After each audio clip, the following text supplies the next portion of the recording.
Welcome back to Budget and Bling, the series where we take the pre-constructed commander decks and upgrade them for a little or a lot. Today we're going to take a look at Vampiric Bloodline, led by Strefan, Maurer Progenitor, and the budget and bling upgrades that I would make to make this deck immediately more competitive, and the video starts right now.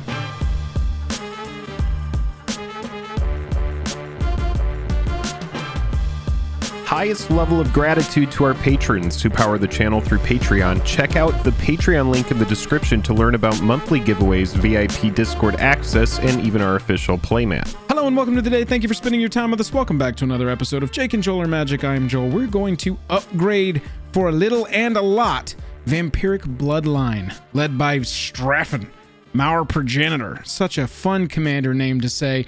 But before we get into it, if you would, hit that like button if you like the video by the end of it. Hit that dislike button if you don't. Let's take a look at the commander and talk about the themes of this deck. Strefan, Maurer Progenitor, a red, a black, two other for a 3/2 Vampire Noble. It's got flying. It says at the beginning of your end step, create a blood token for each player who lost life this turn. And whenever Strefan attacks, you may sacrifice 2 blood tokens. If you do, you may put a vampire card from your hand onto the battlefield, tapped and attacking. It gains indestructible until end of turn. Obviously, vampires is going to be a strategy here. You want to bring those vampires back from the graveyard with Strefan's attack trigger and having 2 blood tokens to sacrifice. But artifact tokens in general, we're going to be creating a lot of blood tokens. Why don't we also lean really hard into creating treasure tokens, other artifact tokens, and trying to take advantage of some synergies of having a bunch of artifacts on our side of the battlefield.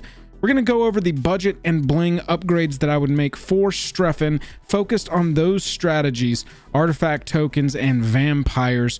And make sure you stick around to the end of the video. I'll show you exactly what I would cut from the pre-constructed deck to make room for some of these cards. Let's look at the budget upgrades.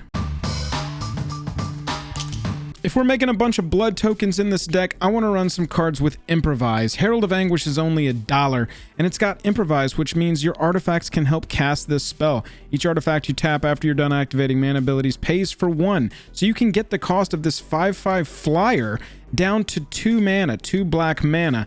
And that in and of itself would be fine. I don't know that I would super be into that, but those abilities on there at the beginning of your end step, each opponent discards a card, and you can pay 2 and sack an artifact to give a creature -2/-2 until end of turn. So we can get even further value out of all these artifact tokens that we're creating right onto the battlefield. Herald of Anguish, $1 to pick this up, and I love the synergies here. If we're going to have some creatures with Improvise, why don't we run an artifact that gives everything Improvise? Inspiring Statuary is a 3-mana artifact that just simply says non-artifact spells you cast have Improvise. This is giving us the ability to turn our blood tokens and our treasure tokens into tappable mana rocks that, in Treasure's case, we don't even have to sacrifice to get mana out of.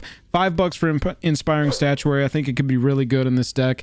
Gadrak the Crown Scourge is $1. It's a dragon. It's a 3-mana 5/4 dragon. It's got flying, and it can't attack unless you control 4 more artifacts, but we're probably going to have those in this deck.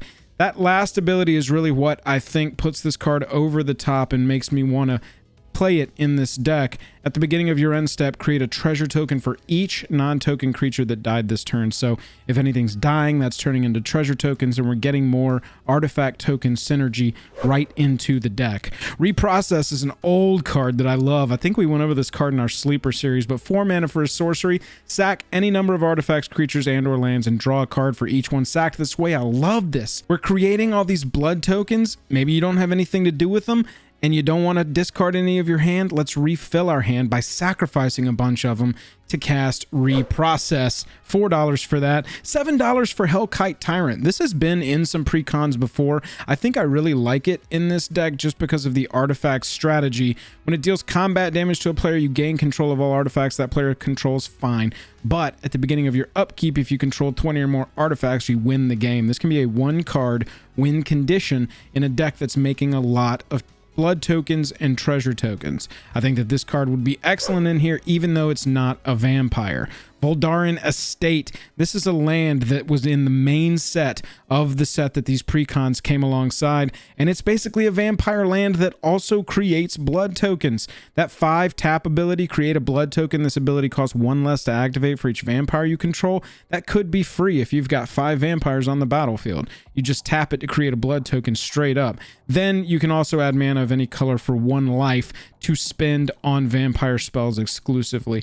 Good in this deck. It's cheaper right now, $2. There's a lot of variants of it too, so $2 is going to be a great price to pick that one up for. Definitely a budget upgrade. Ange, Maid of Dishonor, was also in the set, a red, a black, and 2 other for a 4/5 vampire. When it and or 1 or more other vampires enter the battlefield under your control, you create a blood token, and that can only happen once each turn. You can also pay 2 and sacrifice another creature or a blood token, and each opponent loses 2 life and you gain 2 life. So a little more value, a little more getting of blood tokens, a little more spending of those blood tokens for some value for yourself. $3 right now for the Maid of Dishonor. And then we've also got Olivia's Attendants. 6 mana for a 6/6 with Menace. Whenever it deals damage, you create that many blood tokens, and that's pretty huge, especially considering that it's got a 3-cost ability down there that you can use at will. It doesn't tap to use it, to deal 1 damage to any target. That would then also create you a blood token that you can use for any of the payoffs that we've talked about. For the Bling upgrades, I want to start with Duretti because of that middle ability. -1, sack an artifact. If you do destroy target artifact or creature, we got blood tokens to spare, y'all. We can do this. This is a fantastic planeswalker for this deck, especially if you're going like me in on the token strategy. $18 for the Duretti Planeswalker. We've got Bloodline Keeper as well. This was one of the few vampires that did not get a reprint around this set, either in the main set or in the pre-constructed decks. So it's a little bit more of a Bling upgrade right now at $21, but it taps to create 2/2 flying vampires. You can transform it if you control 5 or more for just 1 mana, and then it's an anthem of +2/+2 for all your vampires, and you can still tap it to make 2/2 flying vampires. Fantastic. Really love Bloodline Keeper / Lord of Lineage, and I would absolutely put it into this deck if you can get a copy of it.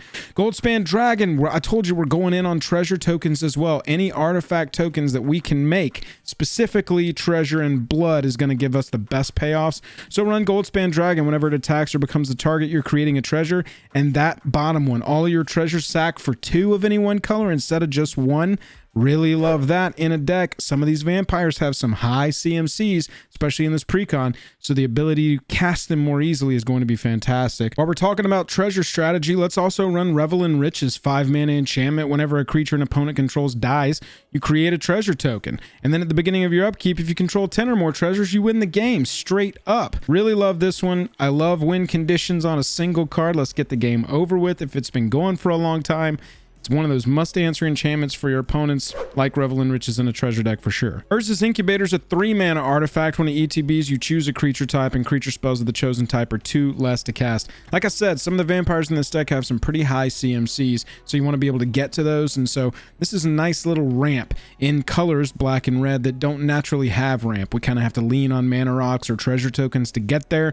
Urza's Incubator is a kind of backdoor ramp to help us cast some of our bigger vampires. $35 for Urza's Incubator. No Mercy. This is a deck where we want to be attacking. We like that Strefan attack trigger. We want our vampires to be attacking through with Menace and such. So we're not going to have a ton of blockers because we're not creating vampire tokens too much with this deck. Even though Strefan is returning things from the graveyard, that'll be attacking, so it'll be tapped.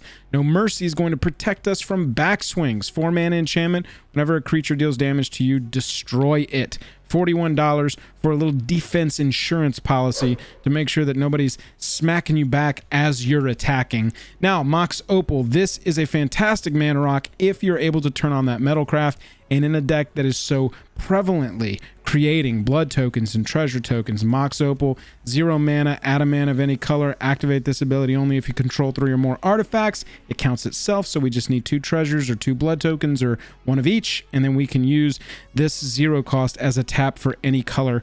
$48 for Mox Opal currently. I think it belongs in a deck like this. And then the grand pappy of all treasure token cards, Dockside Extortionist. It's $52 right now, but well worth it. I'm hoping it gets a reprint. Maybe hold off if you already don't have a copy of this. Maybe in the next year we'll see a meaningful reprint of Dockside Extortionist, but ETBing and creating X treasure tokens where X is the number of artifacts and enchantments your opponents control, it always hits hard. It pretty much always hits hard. This card is always a boss in any deck it runs in, especially in a deck that's focused on creating these artifact tokens. Let's talk about the cuts. I would start by cutting Vampiric Dragon. It is a vampire and that's cute, but in and of itself, it's not really doing a lot that we want it to do. We can return it, we can recur it with Strefan, but it's just so chunky to then only like gain +1/+1 counters. It's a nice mana sink late in the game. It's just not a card that I normally end up keeping in decks when it makes a list. Normally it gets cut, so I would cut it. Also, Vampire Nighthawk, one of my favorite creatures of all time. This is like a pet card to me, but it's kind of funny how it just doesn't do quite enough in EDH. I want something that does a little bit more, not just like a slow removal spell, which is basically how this will act, that can in and of itself be removed as well before it can be a removal spell, if that makes sense. But I would cut Vampire Nighthawk for something a little more relevant. One of the themes that the pre-constructed deck has is Aristocrats. If you're not familiar, it's basically this. If a blood artist or another creature dies, target player loses a life, you gain a life. So it's a slow drain strategy, but it just didn't have enough cards included for that strategy to make it relevant. And we're not like creating a lot of creature tokens with this deck. We're creating artifact tokens that are like blood or treasure that aren't creatures. So we're not going to have a huge Aristocrat synergy here. So I would cut Blood Artist. I would cut Falkenrath Noble, which does similar thing. Target player loses a life, you gain a life when it or another creature dies. I would also cut Indulgent Aristocrat. It's the same sort of strategy. This is a sacrifice outlet so that you could be having your creatures die so that you can do that drain ability in Aristocrat's deck. I don't like that strategy in this deck. Take those 3 cards out, put them to the side, build yourself a nice Aristocrats deck that's going to be creating a lot of creature tokens and has some other sack outlets in it and some other payoffs, some other drain abilities like Bastion of Remembrance, Zulaport Cutthroat. Take these 3 out, put those in that deck, you know? Let's leave blood tokens and treasure tokens and vampires with the Strefan Maurer Progenitor deck. I would also cut Imposing Grandeur. This is a new card. Normally one of my rules is I don't cut new cards from these precons, but I just don't like this as a wheel. 5 mana, each player may discard their hand and draw cards equal to the greatest mana value of a commander they own on the battlefield or in the command zone. So in a like 7 cost commander deck, yeah, this would be a really great one because you can discard your hand and then draw 7 cards. But we only have 4 as our CMC of our commander. This just feels like it belongs in a different deck, even though it's a really cool card. I also kind of like that it gives your opponents the ability to do it as well if they choose. It's a may for them. It's a may for you too, but if you're casting it, you're probably doing it. So in this deck, it just doesn't belong. Take this out, put it in one of your commander decks that's got a really high CMC, like 6 or more, and you're really paying off that wheel. Avacyn's Judgment is a card that I took out. It's got a madness sub-theme in this deck as well, a little bit of one. They put a few cards in there because the blood tokens, you know, you pay, you sack, you discard a card, you draw a card. So you could cast that stuff at the same time with madness. I just don't like Avacyn's Judgment as a removal spell. It's 2 mana to deal 2 divided as you choose, and if you play the madness spell version of it, then you're going to deal X divided as you choose among permanents and players. I just think there's better ways to do this. We've got Blasphemous Act in the deck already. If you want to run a destruction spell, just run a kill spell. Just run kill the creature, kill all creatures.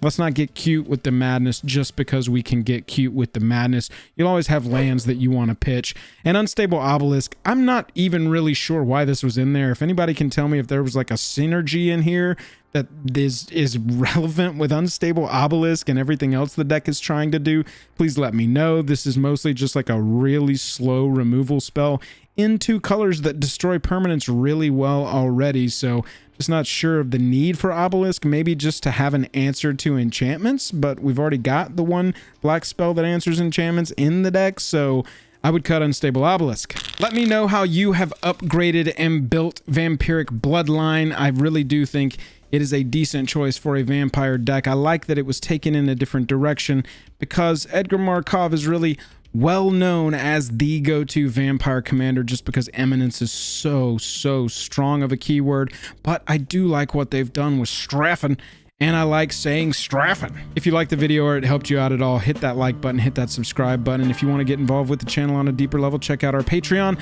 Other than that, I'm tapped out, and I'll catch you later.